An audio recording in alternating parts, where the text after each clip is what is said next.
Las potencias europeas lanzan una acusación contra Irán.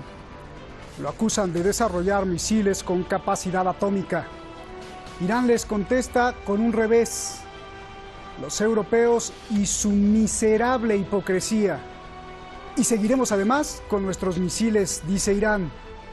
Esta es la ecuación que vive el mundo y que involucra a Estados Unidos, a Rusia, a China, al Reino Unido, a Francia y a Alemania. El reloj no se detiene y la presión nuclear tampoco.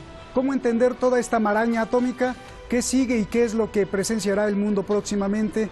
Soy Roberto Lamadrid y desde aquí, desde el lugar de la noticia, desde el lugar de más tensión entre todas las potencias del mundo e Irán, desde Irán, detrás de la razón.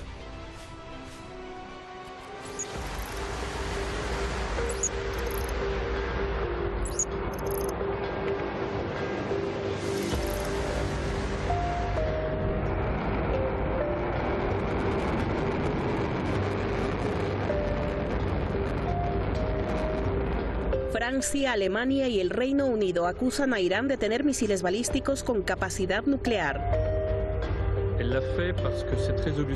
En una carta al Consejo de Seguridad de la ONU, los tres países denuncian que los misiles de Irán son inconsistentes con el acuerdo nuclear firmado con las potencias del mundo en 2015. Irán dice que sus misiles balísticos son de defensa y no tienen capacidad para llevar una cabeza nuclear. Irán califica de miserables y mentirosos a Alemania, Reino Unido y Francia. La carta de las tres potencias europeas al Consejo de Seguridad de la ONU sobre los misiles es una falsedad desesperada para encubrir su miserable incompetencia para cumplir siquiera un mínimo de sus propias obligaciones bajo el marco del acuerdo nuclear. Si las tres potencias europeas quieren tener un mínimo de credibilidad en el mundo, pueden comenzar ejerciendo soberanía en lugar de inclinarse ante la intimidación de Estados Unidos. No solo esto, Irán contesta que no detendrá sus pruebas con misiles que incluso tienen la capacidad de poner satélites en el espacio. Irán está decidido a continuar firmemente sus actividades relacionadas con los misiles balísticos y con los vehículos de lanzamiento espacial, los cuales están dentro de sus derechos inherentes al derecho internacional y son necesarios para garantizar su seguridad y sus intereses socioeconómicos.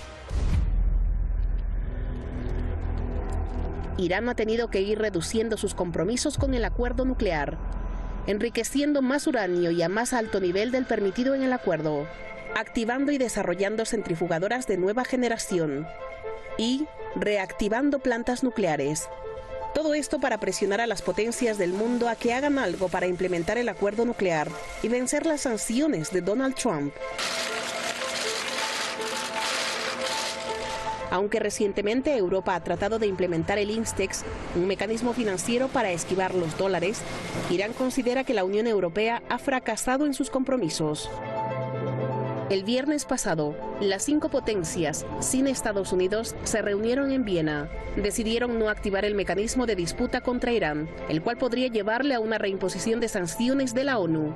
En vez de eso, las potencias prefirieron conservar vivo el acuerdo y le pidieron a Irán que regrese a sus compromisos nucleares.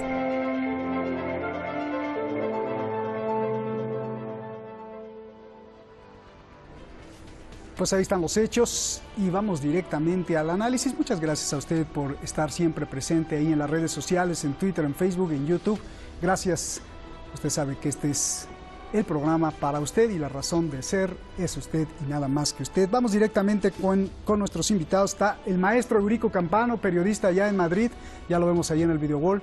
Muchísimas gracias por estar aquí. Eurico, un abrazo. Y Axier Amo-Izarra, otro gran maestro del periodismo. Axier, es un placer como siempre tenerte. Eurico, me da mucho gusto que estés. Comienzo contigo. Irán dice, Eurico, Irán dice que los países europeos firmantes del pacto son unos miserables, hipócritas y mentirosos por afirmar que los misiles iraníes tienen capacidad nuclear. ¿Cuál es tu lectura de esto, por favor? Bueno, ya hemos hablado. Muy buenas noches, Roberto, y muy buenas noches, Asier, aquí en Madrid, y a todos nuestros espectadores también, que son millones en todo el mundo, a través, sobre todo, de esa maravilla de mundo global en el que vivimos y de las posibilidades que nos ofrece Internet, a pesar de la censura y a pesar de las cortapisas. Pues aquí estamos, como siempre, difundiendo los mensajes y puntos de vista distintos y a veces distantes, pero que nos permiten hacer lo más bonito, que es hablar, discutir, en el mejor sentido de la palabra, y llegar a un acuerdo, como bien fomentas tú magistralmente en Detrás de la Razón, Roberto.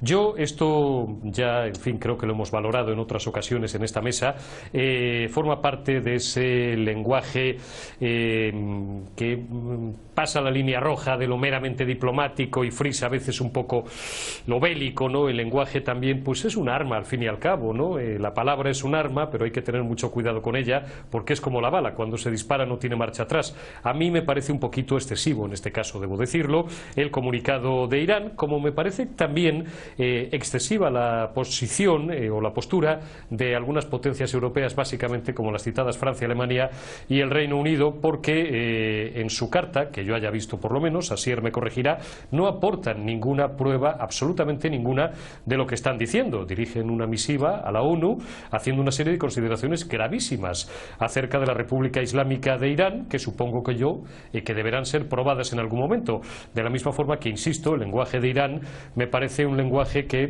traspasa también un poco la frontera y la línea roja de la diplomacia. Luego podremos desarrollar esto tranquilamente. Me gustaría saber qué opina la Agencia Internacional de la Energía Atómica, que hasta hace, bueno, pues bien pocas fechas reconocía que Irán en ningún momento había violado la legalidad internacional y que todas las respuestas que ha ido dando la República Islámica de Irán pues lo han sido a rebufo de los incumplimientos de la administración norteamericana, o en este caso de Donald Trump, el empezar a enriquecer más uranio, después el implementar el número de plantas, etcétera, etcétera, ¿no? Y creo que esta es una escalada, lo he dicho muchas veces, lo vuelvo a repetir, que no beneficia absolutamente a nadie, porque terminaremos en una reimposición de las sanciones con mayor dureza a Irán, que han sumido en la pobreza y en algunos casos en la desesperación a quienes más sufren y a la parte más débil, que es como siempre los ciudadanos, los pueblos, en este caso el pueblo iraní, y a las potencias europeas tampoco les interesa en absoluto. Quiero cerrar esta primera intervención con un punto de inflexión que me parece claro que es donde está la clave y la llave de este cambio de posición de Europa, que a mí me llama la atención con respecto al que habíamos visto en meses y semanas previas. Esa reciente cumbre de la OTAN, yo creo que de ahí todavía no lo sabemos todo, iremos sabiendo más cosas, vamos a ver exactamente no solo lo que nos han contado, sino de qué en realidad han hablado Trump, y ha hablado Macron, y ha hablado también Boris Johnson, y en qué medida han tratado el asunto de Irán, amén de otros, por supuesto, que estoy seguro que ha tenido mucha más presencia en las conversaciones de la que han informado los medios occidentales. Bien, gracias por esa reflexión, Eurico. A ver, antes de que me digas tu lectura, Asier, ¿cómo crees que reacciona Europa al escuchar la palabra miserable de parte de Irán?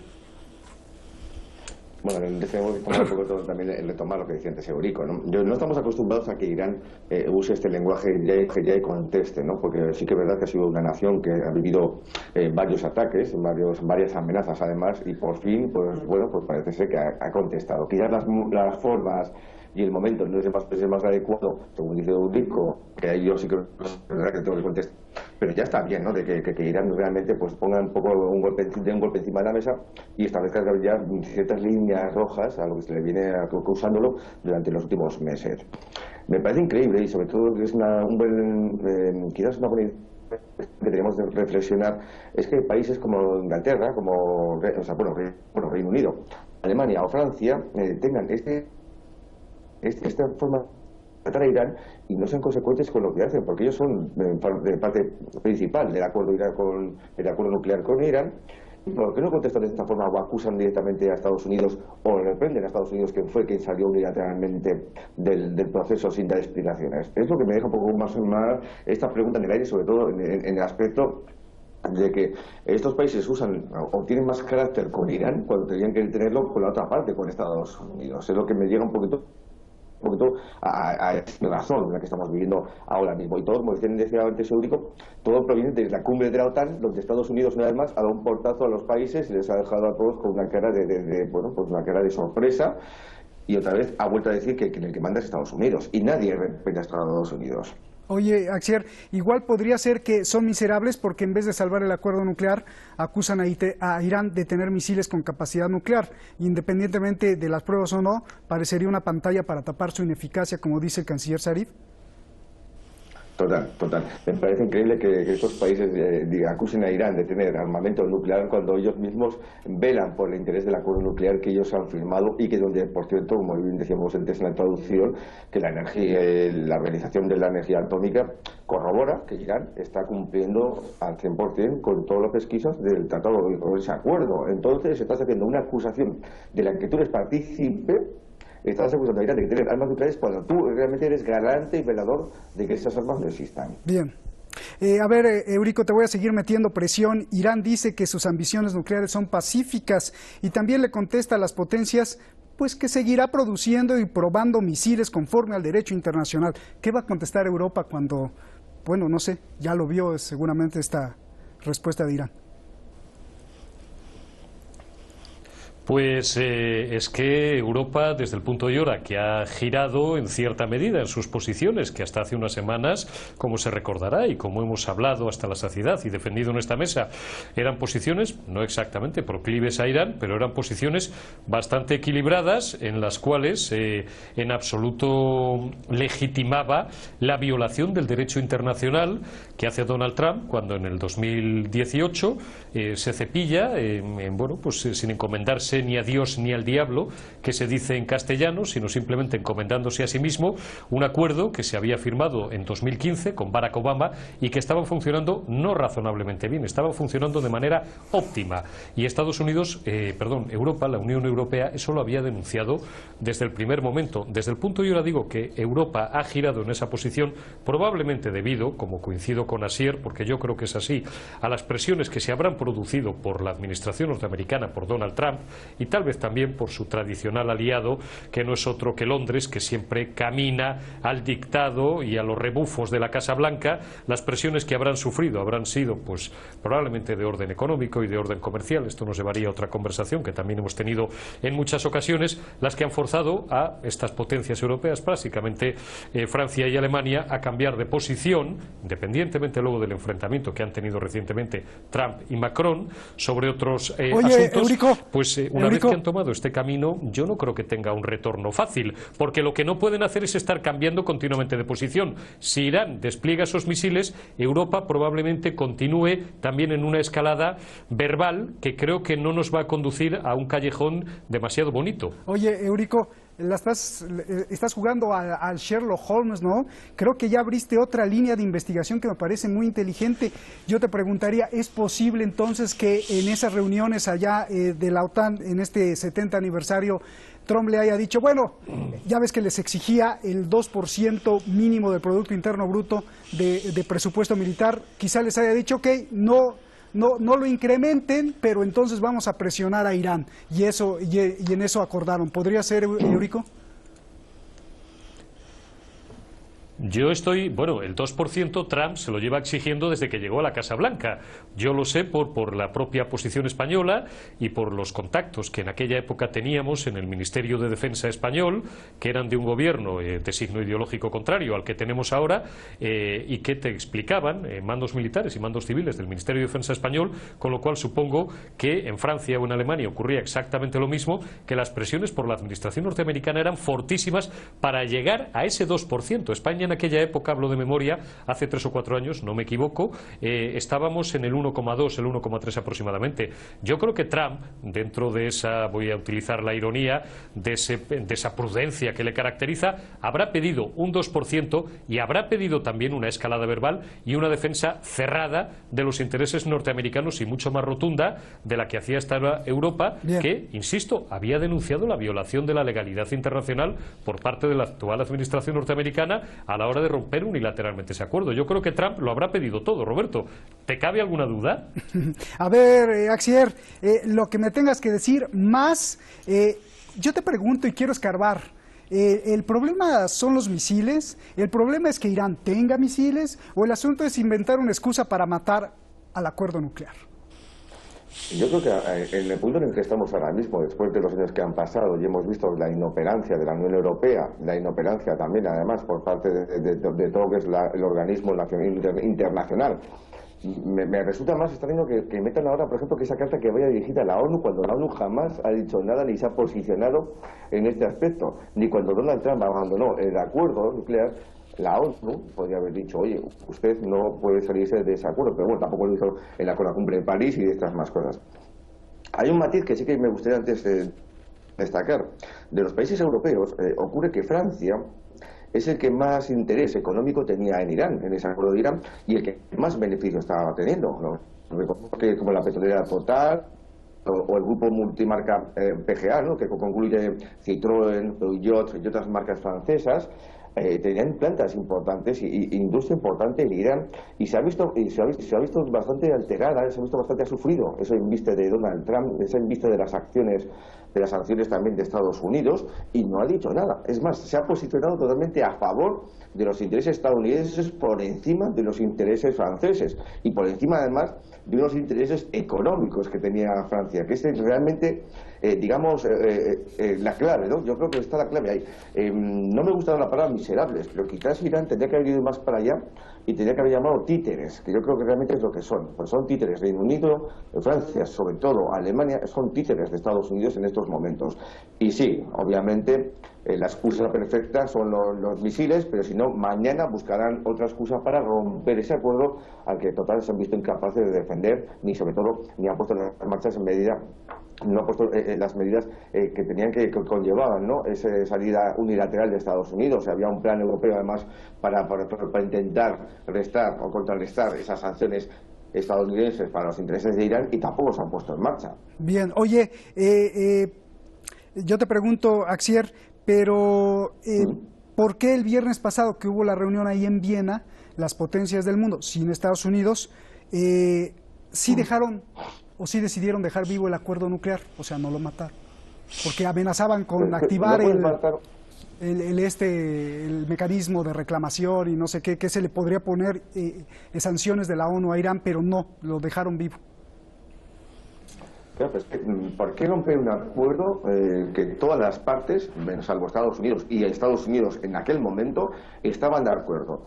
La Organización Internacional de la Energía Atómica dice que Irán cumple y vela por los intereses nucleares pacíficos.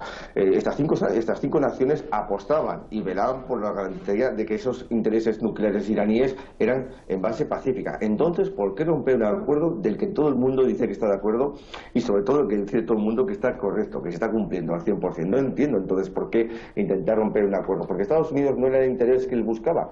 Realmente también tenía, digamos, una posición de fuerza en este aspecto frente a cinco naciones más. Oye, Axier, no lo entiendo, sinceramente.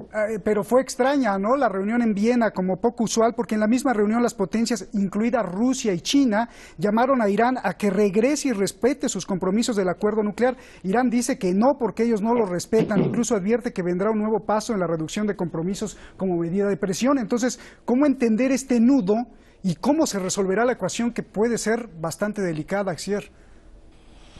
Sí, pero aquí, como en los casos judiciales, siempre ocurre lo mismo. Una parte acusa a la otra, y es la parte que acusa en la que tiene que demostrar que es inocente. Eso es imposible. La parte acusatoria es la que tiene que demostrar, ¿no?, que esa parte pues tiene la razón. Si yo acuso a Irán de que tiene misiles nucleares, tendré que demostrar de que tiene misiles con capacidad nuclear, digo yo. Bien. Y estamos acusando a Irán de tener algo, pero estamos diciendo a Irán que tiene que demostrar que es inocente. No, eso no puede ser. Bien. A ver, Eurico, sí que es verdad que es extraña, pero además, una cosa más todavía. No solo la reunión es extraña. Lo que no me está gustando últimamente en la geopolítica internacional es el aspecto que, por ejemplo, países como Rusia o China, que antes tenían una fuerza, una doble fuerza, una fuerza de potencia y una fuerza moral. Y en los últimos meses estamos viendo que tanto Rusia como China no se están posicionando en el tablero geopolítico en algunos aspectos. Vemos lo de Irán, hemos visto como también en Siria, y sobre todo, más que nada, las locuras, entre comillas, ¿no?, a ver si me entiende también la expresión, irónicamente, como decía antes Eurico, las locuras políticas que están llevando a cabo Estados Unidos, sobre todo con Donald Trump. Antes había una cortapisa, que era Rusia, era China, y últimamente nos estamos viendo que estos dos países últimamente pues no salen tanto al escenario defendiendo posturas que contrarresten la postura de Estados Unidos. Al revés, parece que están alineando. Mi querido Eurico, por un lado Donald Trump...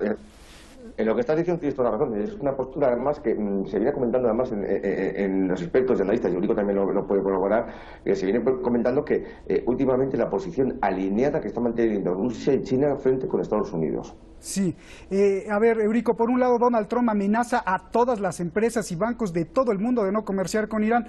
Por otro lado, Irán acusa a las potencias de inclinar la cabeza ante Washington. Europa ha tratado de implementar el mecanismo financiero llamado INSTEX para evadir el dólar y comerciar con Irán.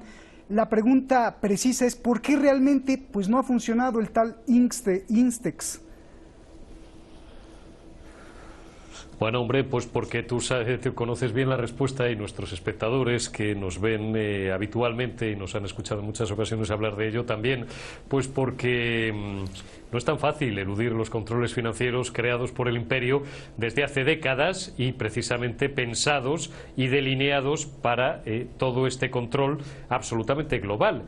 ¿Cómo no se ha insistido suficientemente en cómo habrán visto las potencias europeas en su día, hablamos de esto hace unos meses, las cosas, como para eludir este control absolutamente, bueno, ya fuera completamente de toda la racionalidad y de todo el sentido común que estaban ejerciendo hasta ahora pues los grandes lobbies y las manos fuertes norteamericanas, ¿no? Eso por un lado. Por otro lado, también respondiendo a tu pregunta anterior, se la hacías a Asier, pero ¿por qué tengo yo la sensación de que ahora de repente, porque es que hablamos incluso de Rusia y de China, ¿no?, que en una alianza casi contra natura parece que se están también lanzando, no sé si con la misma energía y el mismo ímpetu, un poco menos, pero también contra Irán? ¿Por qué tengo yo la sensación, y no afirmo nada, pero lo dejo caer como hipótesis de trabajo, de que a lo mejor el conjunto de las potencias internacionales, cada una con sus intereses, China con los suyos, Rusia con los suyos, Estados Unidos con los suyos y Europa con los suyos? Además, Europa, yo nunca me gusta tampoco considerarlo como un bloque único, creo que no son iguales los intereses del Reino Unido que los de Alemania, que los de Francia,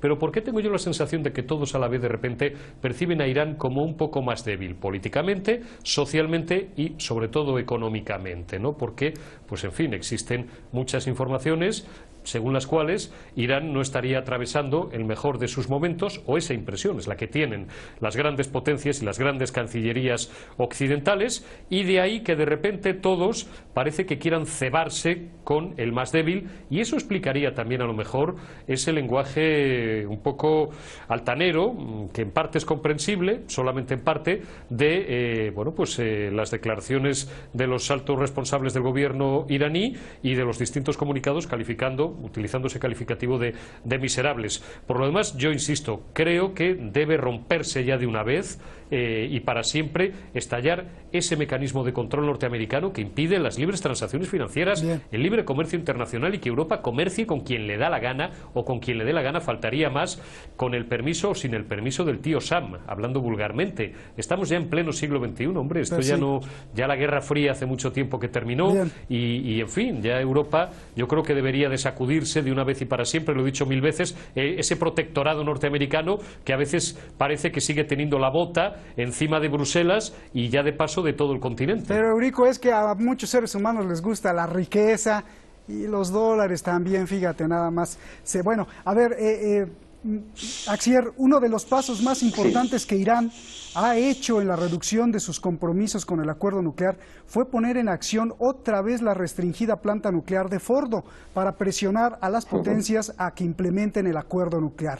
Pero hace unos días Rusia prefirió retirarse y dejar de ayudar en la planta de Fordo. ¿Por qué lo hizo justo en este momento crucial para Irán? Que esto pues ya se complementa con lo que estabas diciendo. Esto que venía a decir y tal vez a rebatir en el sentido de que Rusia, por ejemplo, que ha estado aguantando firmemente durante esa tormenta perfecta creada por Estados Unidos frente a los intereses de Irán, por ejemplo, mantuvo firmeza y sobre todo mantuvo un sentido común entre comillas, obviamente, ¿no? Porque estaba dispensando además y certificando lo que es el acuerdo. No entiendo ahora por qué en este momento esa, retirada paulatina, y es verdad, se ha roto su compromiso en esa planta nuclear y no solo en ese sentido. sino ¿pero por qué viene esto? ¿De dónde tenemos que buscar el origen en estos momentos? ¿Por qué Estados Unidos ahora mismo vuelve a tener a recoger ese aire, ¿no? Ese aire de protagonismo que lo ha ido perdiendo poco a poco en los últimos tiempos en la geopolítica, y hemos visto también cómo China también ha pasado desapercibida en los últimos momentos.